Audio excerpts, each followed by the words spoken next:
పల్నాడు జిల్లా సత్తెనపల్లి పోలీసులను హోంమంత్రి అనిత అభినందనలతో ముంచెత్తారు. కృష్ణా జిల్లా గన్నవరంలో 5 విద్యార్థులు అదృశ్యమైన ఘటనలో పోలీసులు అలర్ట్ అయ్యారు. సమాచారం అందుకున్న తక్షణమే స్పందించారు. గన్నవరం పోలీసులు సత్తెనపల్లి పోలీసులకు సమాచారం అందించారు.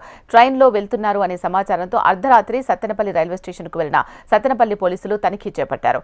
విజయవాడ నుంచి హైదరాబాద్ వెళ్తున్న కోనార్క్ ట్రైన్లో పిడుగురాళ్ల సమీపాన విద్యార్థులను పట్టుకున్నారు. గాబరా పడిన తల్లిదండ్రులకు విద్యార్థులను అప్పగించడంతో హోంమంత్రి అనిత సత్తెనపల్లి పోలీసులను మనస్ఫూర్తిగా అభినందించారు. ప్రజా పోలీసింగ్ అంటే ఇలా ఉండాలని కితాబిచ్చారు. డీఎస్పీ హనుమంతరావు, సీఐ బ్రహ్మయ్యకు ప్రత్యేకంగా ఫోన్ చేసి హోంమంత్రి అనిత అభినందించారు.